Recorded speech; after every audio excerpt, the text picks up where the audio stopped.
Hi, everyone. Welcome to this very special episode of The Council. As you can see, it's just me and Liam here today.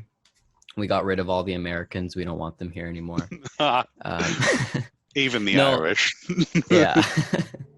No, but I'm in Canada, Liam's in the UK, so both of us got to see Tenet on Wednesday, and we are here to share our spoiler review for the film because there's a lot of things that need to be talked about with this movie. If you don't want any spoilers, we're going to have a non-spoiler review in podcast form on Tuesday at 9 a.m. Pacific Standard Time, or it'll go up on YouTube, I think, on Monday or Wednesday around there. So you can just hold out. I don't think that spoilers are a big problem with this movie.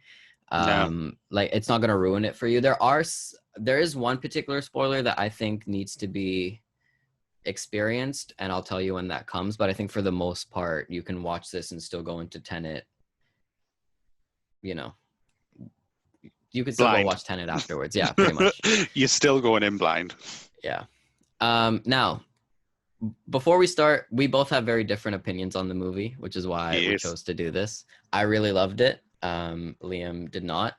And before, I'm going to let Liam talk first, but I just want to say, because I know this argument's coming my way, he's going to say, oh, you liked Unhinged, or you like SpongeBob. But both of those movies are very different than this one. I like movies, so it's very hard for me not to like a movie, because I know how hard people work on them and that people like them and stuff. But Unhinged is like garbage compared to this, and so is SpongeBob. Like, both of them are fun to watch, but they're not Tenet. Tenet's like a masterpiece. And I think the difference between those two movies and Tenet is that both of them have enough to make it worth seeing on the big screen, but are still things that you can watch at home. Like, I feel like Unhinged is going to do really well on PVOD, but Tenet needs to be watched on the big screen. So that's the difference. So I don't want to hear that argument from you, Liam. So yeah, go ahead. What did you think about the movie? Overarchingly, if it wasn't for a bit of a meh plot, I probably would have enjoyed it a lot more. I think I'll start from, I've made notes. I'll just go off my own back though, even though I've got notes. I think the opening scene, fantastic. Really worked. Really set up John David Washington. It set up his character really, really well. You got an understanding of what type of person he was, which then helped you throughout the rest of the film.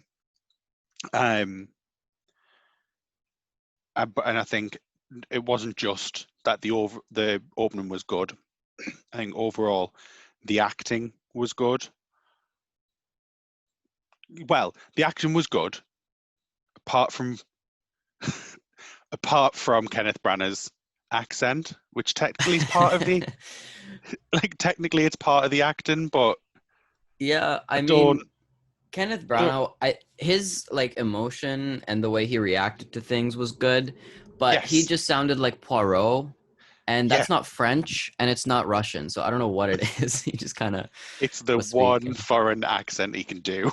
Exactly, yeah. It's just like, hi, I'm just generic foreign baddie. In this film, we're going to say I'm from Russia. So overall, the acting really helped make the movie enjoyable for us. Yeah. I didn't hate it.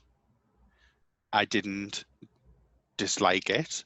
Mm-hmm. I just found it a bit meh, because I just found, as I said, I found the plot very, very simple.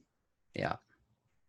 With a very overly complicated science-y mumbo-jumbo shoved in there to make it a Nolan film. And it just... There was none of the science stuff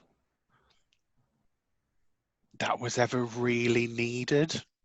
So it made you think you were needing to think when you weren't, because they were explaining it perfectly fine without science. Yeah. But every time they started mentioning sciencey things, like physics, quantum, blah, blah, it was never just, all right, well, yeah, quantum physics, and then over with. It was someone having a 5-minute rant, well, not a rant, a 5-minute like, the quantum and blah blah blah, and then backwards and forwards and magic. So I think that led you to think that it was confusing what was happening, but it wasn't. Yeah. And that was my main problem. I just didn't enjoy the fact that they had these stupid sciencey bits that weren't needed. If he was just going, if it had just went in like, this is just simple science fiction. Some people can go backwards if they go through a machine. Some people can go forwards if they don't go through a machine. You can go back in time. It's all a machine. Like, that was enough. They didn't need all of the other overarching things. And that was my main. Yeah. I mean, I can see where you're coming from a little bit with that, but I liked having kind of a little bit of the real world apply to this so that it gives you a sense of reality with this film, which I'll get to when I talk about like how they did everything practically. But early on in the film, one of the characters, the scientist chick, she was like, don't try to understand it. And after she said that, I just went in trying not to overthink everything. And I think when you go in with that, I think you're going to enjoy the movie a lot more. Yeah. Because if you're sitting there and you're trying to overanalyze everything, like how does this work and what's the science behind this, then you're going to miss out on the entire film. Oh, so yeah, definitely. So I think I agree that I think they should have toned down the science a little bit with all their mumbo jumbo. But I think they explained it well enough at the end that on a second viewing, going in knowing what you know about how this kind of works and how this machine reverses the entropy and they're from the future and they travel back. I think that was a very good explanation of time travel, of like how it could work, that you move. But that's what I'm saying. So it didn't need all of the other parts. It just needed that one part. Yeah. If they'd have went through the whole film and hadn't explained how anything was happening to us, and just had that one part, I would have been like, yeah, you know what? Yeah, get it. Yeah. I mean, that's fine. I guess, yeah. I kind of agree with that. I didn't want the other parts. I also found there was a lot of parts that made it very obvious what was going to happen. Like 3 scenes that stood out of me, and it just made me go straight away, right, this is going to happen. Yeah. When Elizabeth Debicki was talking about being on the boat and seeing the woman dive off the boat. Yeah. I was just like, well, clearly somehow she's going to come back in time and be jumping off a boat. Yeah. Then when he was fighting himself in the art storage, it was clearly himself. I guess that as well. But I thought that the other guy that Robert Pattinson saw was Robert Pattinson. I thought it was the both of them. No, I knew it was him because that explained, if you've seen yourself. Yeah. I can't remember the exact words. Basically, you die or something like that. If you see, like, are you talking about when you're going through the machine and you have to see a reflection to make sure that you did No, it I thought there was something like, or when you see yourself, then your molecules like that. Yes. So I knew it wasn't him because there was no molecule-y things, and he was there. So straight away, I knew it was him. I knew he was fighting himself. And I was like, to be fair, it's not really going to be very good if he's not fighting himself. And then the end scene, when they've gotten underneath, and then there's like the dead person on the floor. Yeah. As soon as they concentrated on the bag, I just went, oh, that's our Pats from the future, but not the one that's currently helping them. Yeah, yeah. Again, there was a lots of things that were supposed to be like, oh gosh, oh golly, what a twist. Yeah. They weren't very twisty. But I think even those, like, I think it was kind of, because there's so many twists in the film, particularly at the end, that I think those ones were intentionally meant to like the fight scene where he fights himself. I think everybody knew that was him, but I think seeing it when they went back afterwards in reverse and seeing how the fight kind of happened and how both of them are just kind of defending themselves, like nobody started the fight. Yes. I think that was pretty cool, and just seeing how that worked. But I agree. I think that the reveals weren't like, oh my God, but I don't think they were meant to be like that, because there's so much that happens in this film.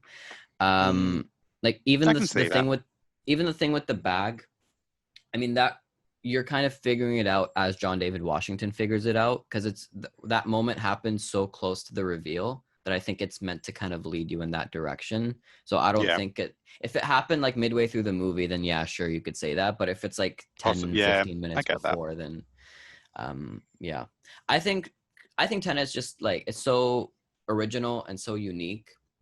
And I don't think it's confusing at all. I think it's innovative. And when you have something like this, and you're trying to explain to the audience how this is going to work, like this new world that you created and this new idea of time travel, I think it's hard, and I think Nolan pulls it off pretty well. What else did I write? I think this is also Nolan's smartest and most rewarding movie. I think the plot, as you said, is very James Bondy. It's very like you've seen it before, kind of, but I like the different twists that Nolan added to make it his own. Because he's always wanted to make a James Bond film. So this is kind of his... That does make sense, if you look at it that way. With a black lead. So that's going to make people happy. It's pretty much like a black Bond. I think that was very smart of Nolan. I liked having the main character's name just be the protagonist. No first name, no last name. It gives them a sense of like, especially with the twist at the end that he's the one that leads the organization. It makes him feel like he's kind of more than just a character. He's kind of the mastermind behind all of this. So I like that. I think Kenneth Branagh, as we said before, wasn't the best. But I like the rest of the actors. John David Washington, I mean, we know he's good. He's Denzel's son. He was great in BlacKkKlansman. Robert Pattinson is like one of the best actors right now, I think.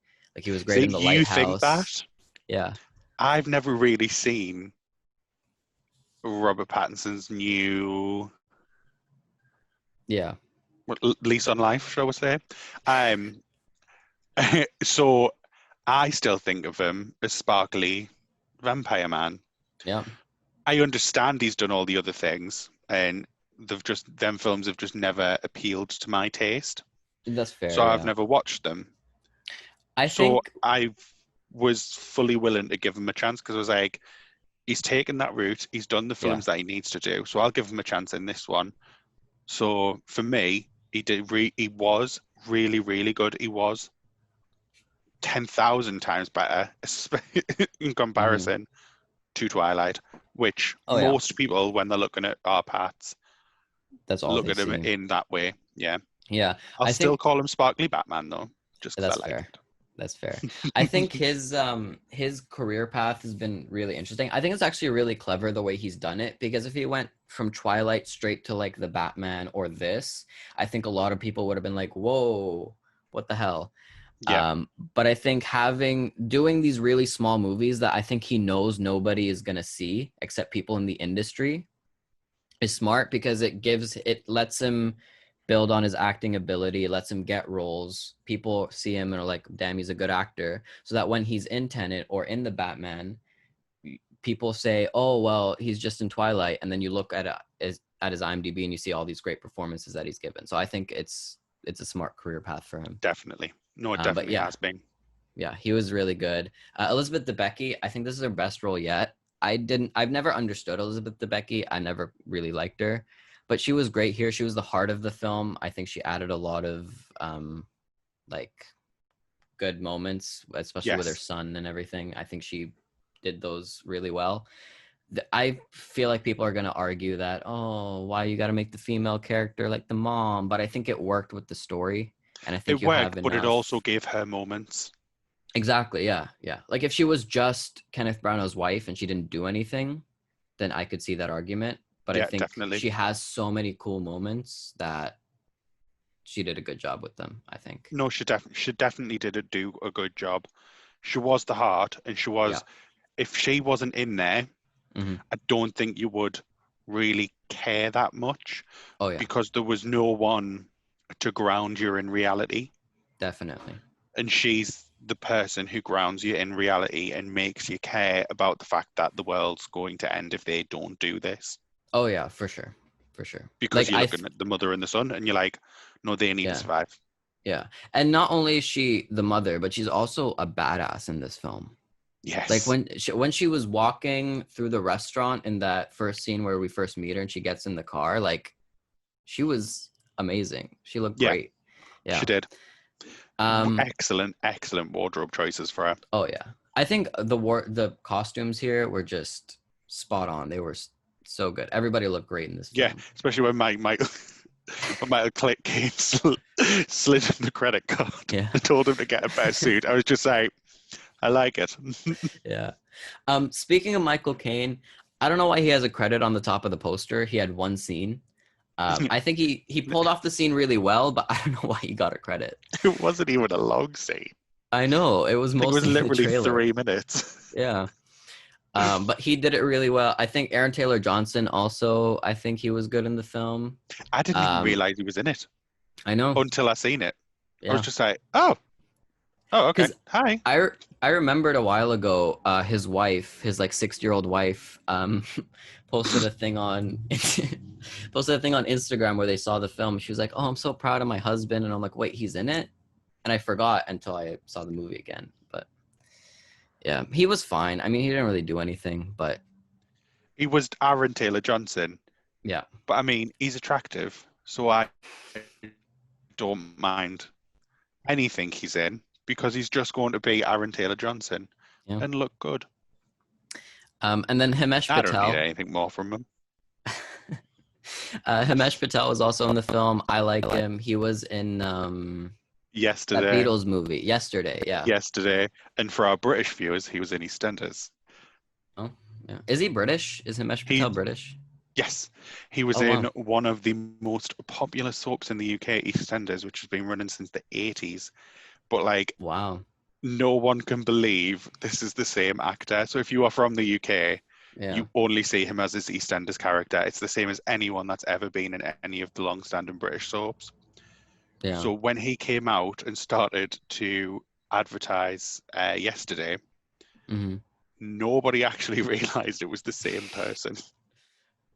Because his character in EastEnders was the stereotypical Asian, Muslim, Asian, that Indian, Pakistan, that region nerd.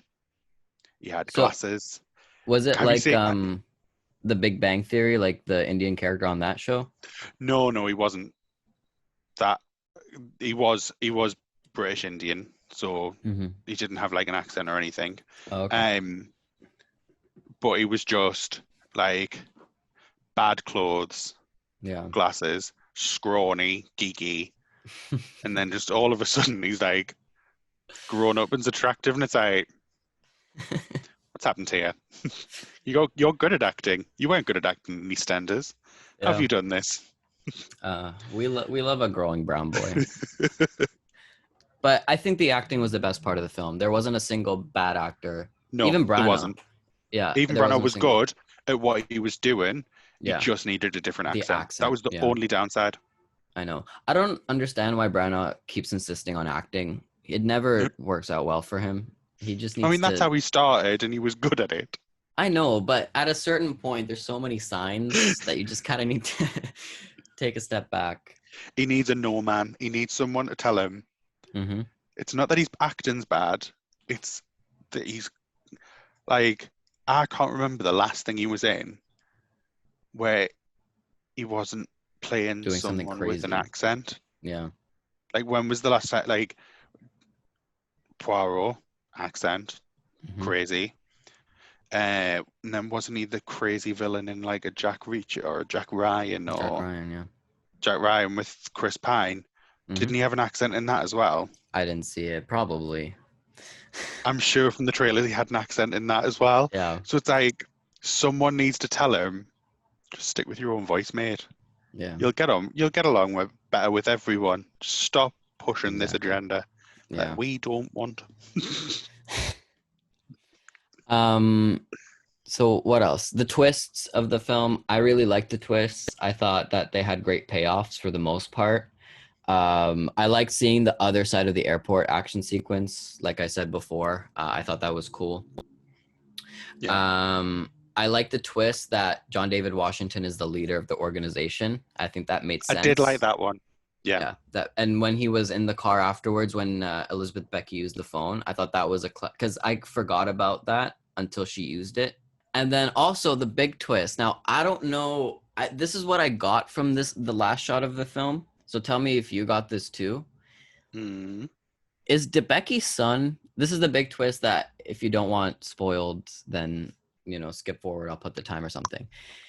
Is DeBecky's son Robert Pattinson's character? Because that's what I got from the end of the film.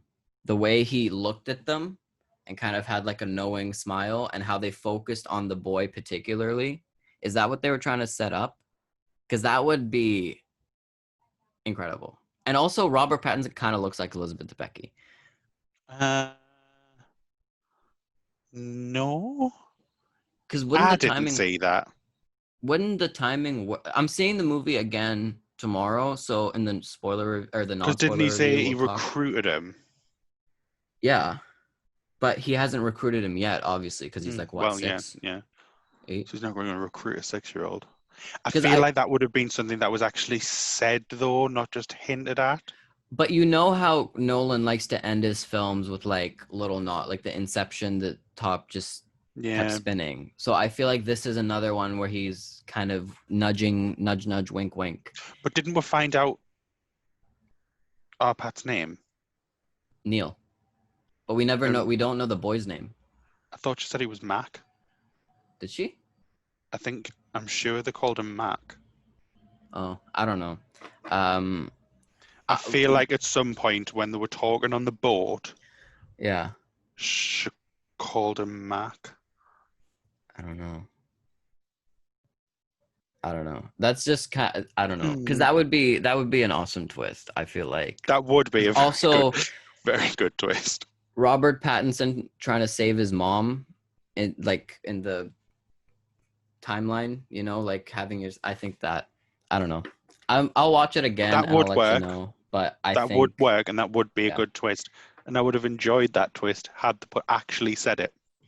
But then it would be too obvious. Like if they just said that would have gave brownie points. I guess so. Yeah. For me personally, that would have gave me. That would have gave them brownie points from me. So welcome back. If you skipped that, we talked about mind-blowing spoiler. The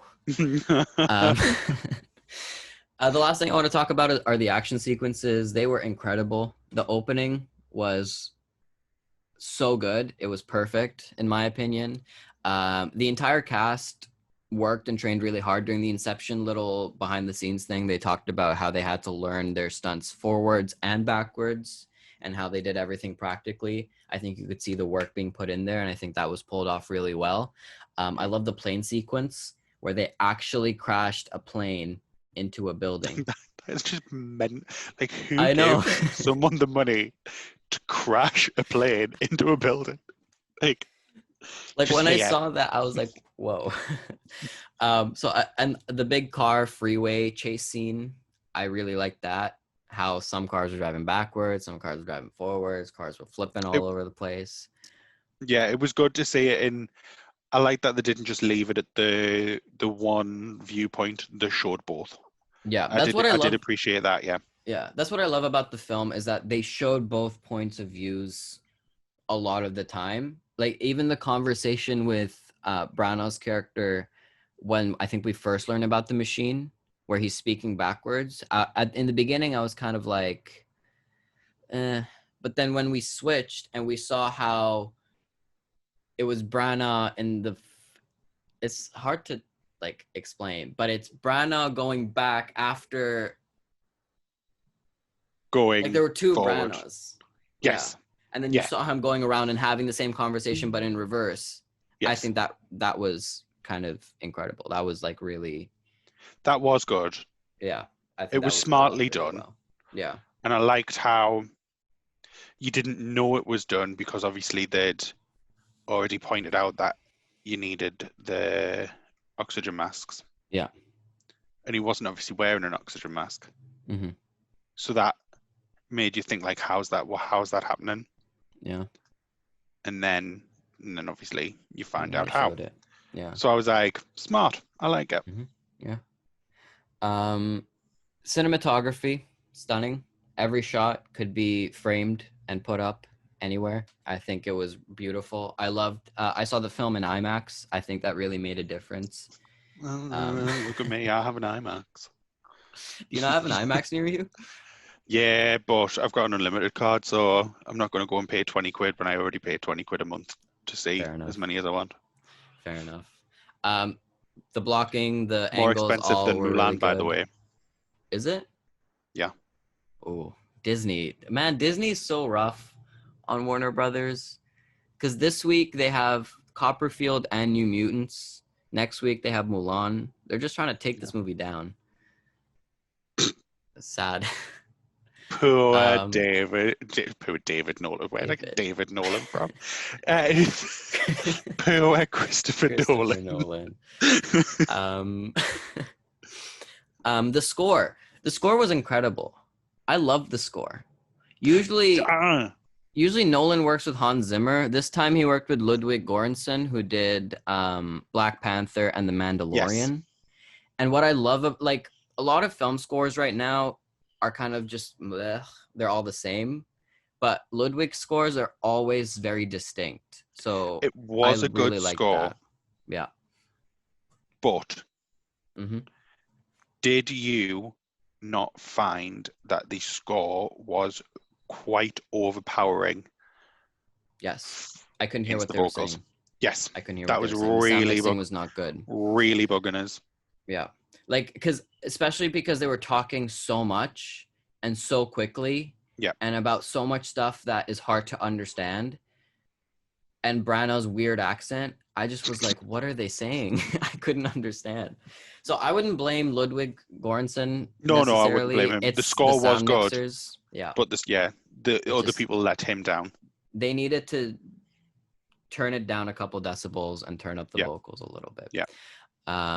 Also, what did you think of the Travis Scott song? Because I thought it slapped. It was great. The one during the end credits. There was end credits? Like written and directed by Christopher Nolan. Oh, okay. Oh, yeah. Due to my cinema experience, I walked out as soon as them titles started. Oh, okay. Because I was angry. You should listen to it on Spotify. It's quite good. It's called The Plan. I will have a look. Good. Yeah. The colors were okay. I feel like they needed to lighten up the film just a tad. The colors were a bit muted, and especially because they didn't really know how to light John David Washington. So a lot of it was really dark, so they needed that was an issue. Yeah. And then the editing itself, the editing with the film, like the scenes was okay, but the way they transitioned between scenes was a little abrupt for me. Yes, it was literally like end stop. We're here now. We're here. Yeah. Yeah. Which it could be intentional, but there's so much confusing shit, or not confusing, but like there's so much going on that I would have not had all the abrupt cuts. Yeah. Just to make it a little bit more palatable for mainstream. But Nolan isn't a palatable person because he's arrogant. I guess so. Yeah. So overall, what do you think of the film? Do you have like a concluding? I do think overall it was enjoyable. Issues? Yes. Overall enjoyable. It isn't a total waste of time. If you enjoy going to the cinema, if you miss the cinema, if you feel safe to go to a cinema, if a cinema is open, go, do it, enjoy it, have a good time. I think Nolan really pushed the edge of the envelope here. He really commits to the theatrical experience, which I appreciate. Like he helps movie theaters and stuff, and he advocates for that. But also, I like that he doesn't want to trick or cheat the audience by using a lot of CGI and green screen and effects. Like he does a lot of it practically. Yeah. And he actually goes to the location. He doesn't use a soundstage, and it's expensive, but it gives the film a sense of authenticity and reality that I think really grounds it, which I appreciated. That does help. Because if they actually did it, it means that it can be done. So it's not like a giant space monster coming and like throwing moons everywhere. Exactly. I think this movie would be criminal to watch on your phone. So the $1 million question: should you go to see this in a theater? Yes or no? If you're seeing this movie, do you go to a theater?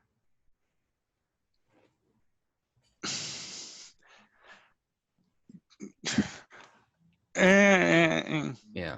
I'm not a dead on yes, because I know there is a lot of people that cannot. Yeah. They physically cannot go. So I don't think it's fair saying, yes, the only way to see this is in a theatre. Like, if you have a 50-inch and above TV, you're not going to miss out. I guess, yeah. You're still going to see the visuals because, A, you're closer to the screen. So it's basically the same size as going to the cinema. My screen takes up half my room. So I know if I'm sitting on my bed watching my telly, my bed, my TV looks like a cinema, just the way physics, I don't know, science. Ooh. So no, you don't have to. It would, if you're comfortable, as I said, if you're comfortable, if it's safe, and if you can, try it. Exactly. I don't think it's a you must. Yeah. I don't think we can say you have to go or you can't go. Like, it's all about your own personal preference. If you feel safe, if theaters are open, by all means go ahead. I don't like this whole thing that's going on in the Twitterverse where it's like, would you go risk your life to go see so-and-so? Because I think you're risking your life every day. You're risking your life by waking up. You're risking your life by going to work. You're risking your life by eating food. So I think that's not a fair, that's really, it's misleading a little bit, because it is misleading. You're risking your life. Obviously, what you're saying is things that are essential. Yeah. Where I know things like a cinema trip, going to the pub, going to a restaurant. These are all added bonuses of life. I know, shall we say? Exactly. So we shouldn't. I don't think it should be, are you willing to risk? I think it should be, do you think it's safe enough? I think it's the way it's worded. I think exactly. It's all about, just like we talked about with Suicide Squad, the James Gunn thing. It's all about how you word stuff. So I think, should you risk your life if movie theaters were the cesspool of coronavirus, and if you go, there's a 50% chance you're going to get coronavirus? No, you shouldn't risk your life. But I think it's all about your own comfort level. I feel comfortable going. Yep. I don't know if you feel comfortable. That's your own comfort level. Felt comfortable going in. Yeah. I got a little bit uncomfortable when I seen everyone. Yeah. But everyone was away from us, so that made us more comfortable. Yeah. I think tomorrow's second trip for New Mutants, I think that'll cement my comfort level on where I am. For sure, yeah. But I'm not going to just write it off after one. Yeah. But I think this is a movie that if you can, if your question about should you watch it at home or on the big screen is about money or convenience, go watch it in a theater if that's what your concern is. If your concern is safety and you haven't left the house since March, it's a movie. Yeah. It's a movie. You know, it's not something to risk your life for. And I'm positive this cost $200 million. I'm positive Warner Brothers is going to re-release it next year, 2 years, 3 years on the big screen. So more than likely. Yeah. So I think if you feel safe, go watch it. If you don't feel safe, stay home. But there is so much spectacle. There's so many jaw-dropping moments. It's so unique, incredible, innovative that I think it's worth if you feel comfortable, it's worth going to see. Yes. Yeah. It is. Yeah. As I said, mainly, I didn't enjoy it as much as you, obviously, from what I said. But if you enjoy the theatre experience, and if you have missed the theatre experience and you feel comfortable, you are not going to have an awful time. Yeah. Exactly. Me as well. And I think on a second viewing, this movie is going to be so much better. because of all the things that, like, when you go in knowing a lot of the stuff, I think it makes it even more enjoyable because it's easy to digest. But so I'm excited. We'll see. I'm seeing it again tomorrow. I'm not. I'm seeing New Mutants. I'm so excited for New Mutants. I hope it's good. If it sucks, I'm gonna be upset. I've had that poster up on my wall for like 3 years now. So okay, you've done well, little poster. You've done well. Okay, so I think we're done, right? Yes. Wow, that was more civil than I thought it would be. Hey, we haven't got the little angry Irish one. That's true. I'm sorry, Ben. Don't help. I'm in trouble. So that is our review of Tenet, which is now playing in some places. I'll probably put that in the description if I remember of where it's playing and when. Thank you guys so much for watching. Exactly.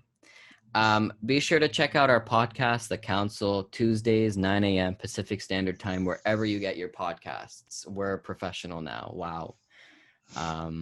And yeah, that's it. Thank you guys for watching. We'll see you next time. Bye. Bye. Oh, hey. Thanks for watching. And remember, full episodes are available wherever you get your podcasts, with new episodes every Tuesday at 9 a.m. Pacific Standard Time. And be sure to subscribe and hit that bell to stay caught up to date with The Council. Boys, I'm excited.